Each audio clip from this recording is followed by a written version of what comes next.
We're born in the moonlight. Ain't no fantasy. Can't breathe in the sunlight. Hello Aromas, this is Aromie here. Welcome back to Red Embrace Hollywood. We're here with Evelyn.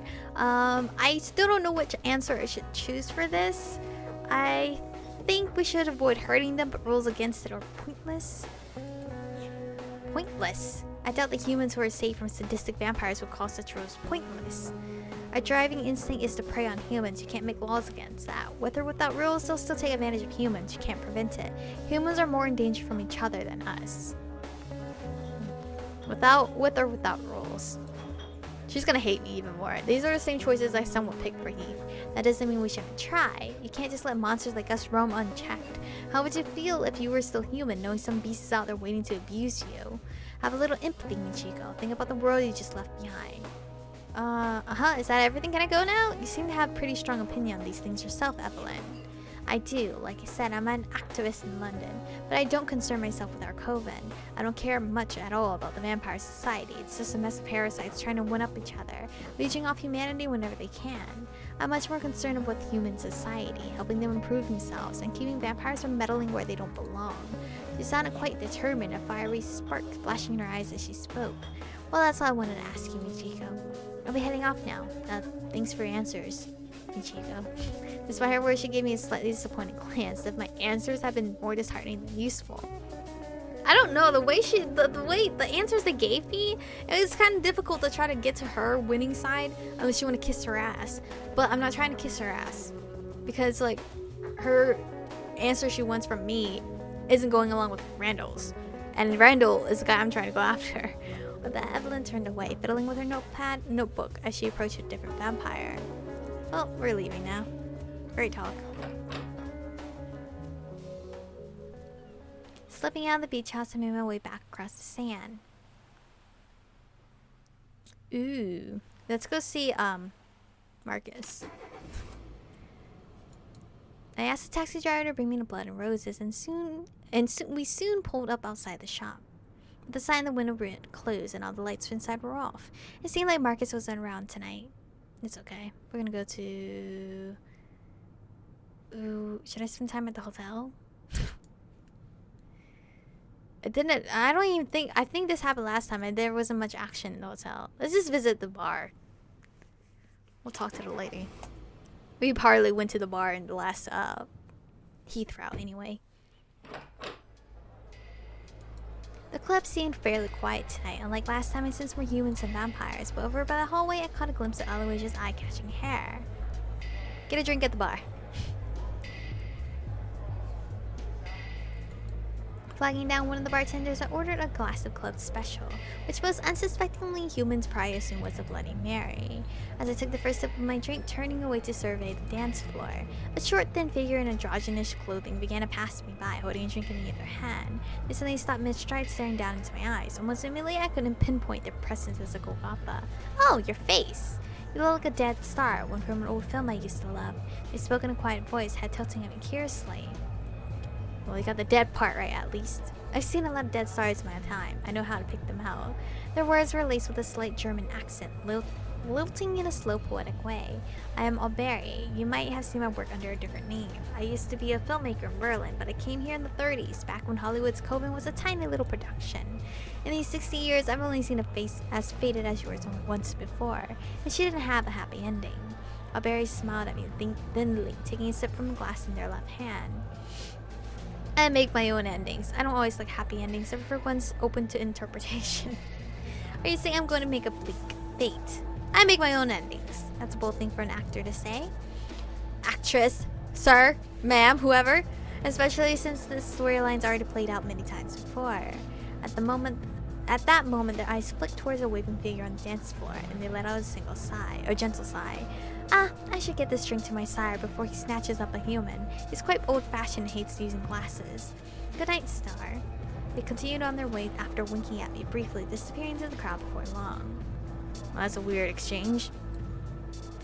Without any other eventful encounters, I finished my now lukewarm drink and tipped the bartender, returning to the club's main hall.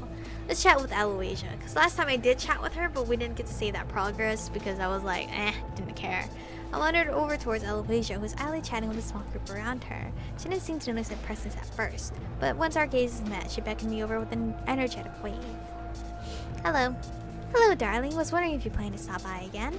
Well, I actually want to chat with you a little more. I've got some bad memories of this place, but you know, exposure therapy. Bad memories, you say. Maybe we can make some better ones together then. Anything you'd like to ask or talk about? It's a bit loud here, but I'm listening. Tell me about yourself.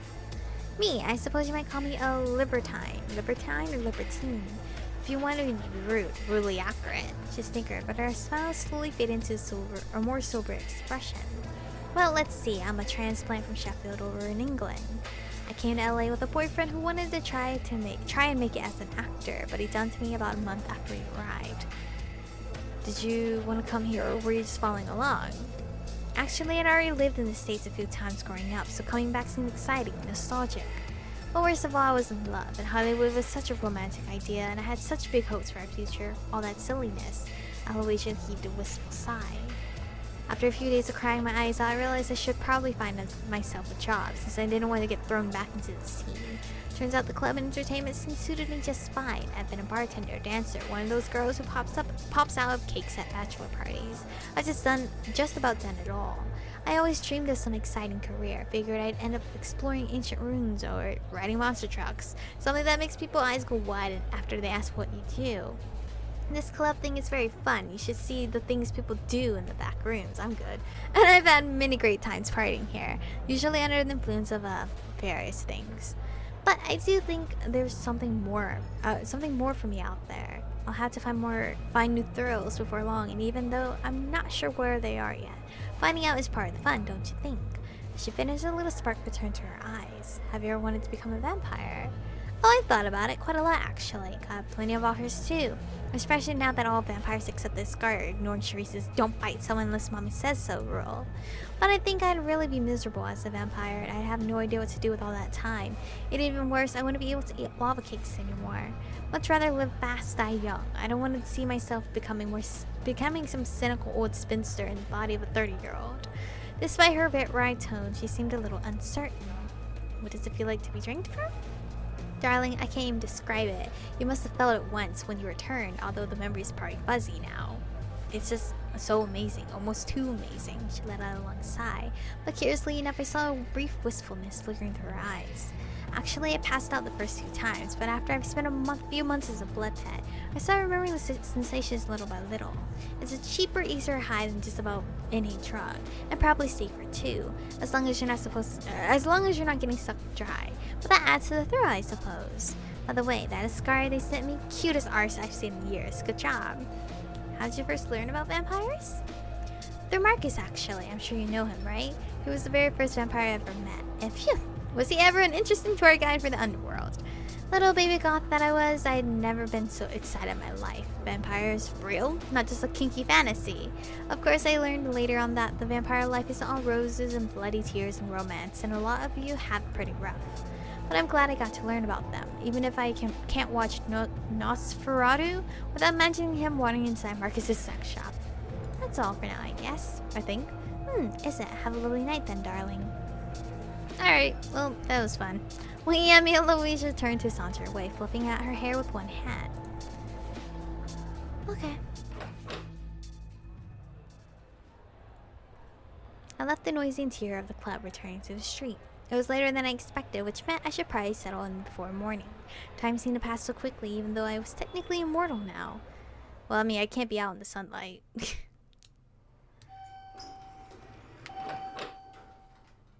Just as I stepped back inside my room, at that moment, an anxious knocking echoed from nearby. But it wasn't at the door. It was coming from the window. What? And the face peering in at me was Randall's? What the fuck? Wait, how? Aren't I on the top floor or something? He seemed to be shouting something, pounding his knuckles on the thick glass. Wow, Romeo. I didn't expect things to look like this. Slowing my astonishment, I rushed over to let him inside. Oh, thanks, newbie. How did you get up here? After clambering inside somewhat ungracefully, Randall brushed back his windswept hair and offered me a bright grin. Now, before you even start, I know what you're thinking. I was doing just fine out there until the wind decided to pick up. Then I had one of those, oh shit, how'd I get in this situation moments. Damn, why they decided to put you up so high? Or put you so high up? It's like Queen Bitch is really trying to lock you away in a tower. Christ. He grumbled under his breath, but I could tell he was enjoying himself. Wait, did no one see you climbing up here? How did you get up here in the first place? Ignoring the fact that you almost died. This is sort of romantic. You could have seriously gotten hurt. What were you thinking? What the fuck? It's sort of romantic despite that he could have died. What? Doesn't that make it more romantic? You know, brave man risks splattering on the ground for forbidden tries more at 11? Well, really though, what's your risk coming here in person? I'm not complaining. I wish you'd spontaneously appear more often. I like both of these choices. I guess I'll choose this one. Well, can't say I hear that every day. Randall let out one of his deep, earth-shaking laughs. Normally it's for, damn it, Randall's breaking things again, or let's get out of here, that crazy guy is back. But hey, I'll take that compliment. Why are you here though? Why'd you climb all the way up here? Actually, clearing his throat, Randall paused for a moment, gazing at me fondly.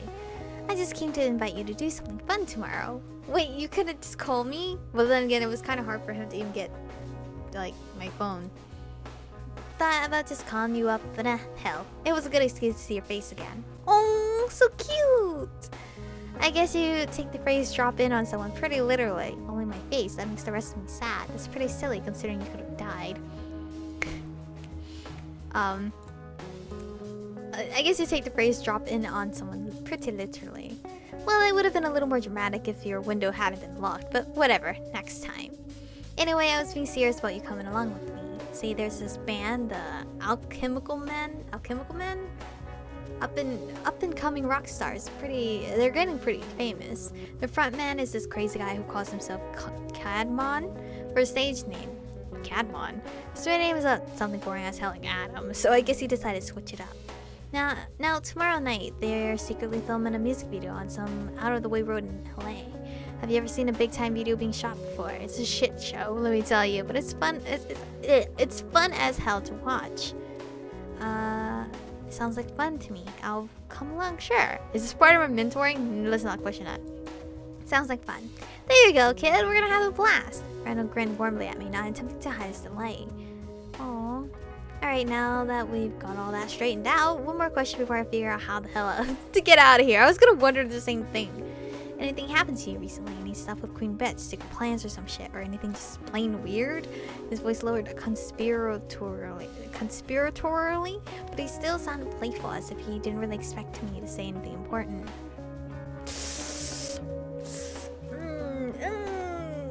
Did I tell him the truth?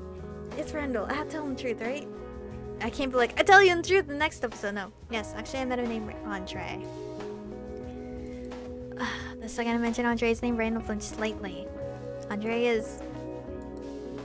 He really creeps me out, that guy. I don't know why. I mean, beyond the fact that he lives in a fucking graveyard and wears some kind of weird coat. Wizard coat. He let us start, but the faint humor left his gaze almost right after. He gives me a bad feeling too. As I'm a spy for him. Yeah, for good reason.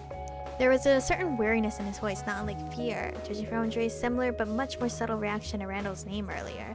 It seemed like these two had something strange between them. Well, listen, Michiko. All I'm gonna say is you should remember that guy's a Golgotha, even if he acts all smart and calm, and a lot of ghouls do scary shit. I know you're a girl too, but he's different. Old. If you want to take my advice, stay the hell away from him. Alright, I will. Let's change the subject. Uh-huh. Okay. He smiled faintly, but a certain discomfort lingered in his voice. What? I figured you didn't want to talk about him, so I'm changing the subject. Hey, listen. Much as I hate to say it, I should probably get going before they notice all the broken windows and knocked out guards. Wait, what? He winked at me, and I wasn't sure if his last remark was serious or not. My guys are actually waiting for me down there, too. I brought some of them along to help out. Call it a field trip. Pausing, Randall grabbed a notepad from my nightstand, pulling out his pen and scribbling something down. From the lines and arrows, it looks like a map. Here, let's meet on the rooftop of this old building. We'll have a great view of all the rock store carnage. Your ass better show there tomorrow, or I'm gonna be real disappointed. Literally or figuratively, I wouldn't miss it for my life. Well, that's Well, what's left of it. I'll try as long as I'm not being sent on any missions. I don't understand literally or figuratively when he said that. I don't understand what that means. Literally or figuratively? Why not both? Okay. With a roguish chuckle, Randall cracked his knuckles and strode over to the window, glancing smugly back at me. I'll see you tomorrow, Michiko. Can't you stay a little longer? Bye, Randall. Hey, be careful going down. Wave. Bye. I'm gonna choose the next episode. I'm gonna tell you guys which one I'm gonna choose. I'm gonna choose a Can't You Stay a Little Longer, just so he knows that I miss him, you know? Anyway, thank you guys for watching. Stay beautiful, and I'll see you guys in the next one.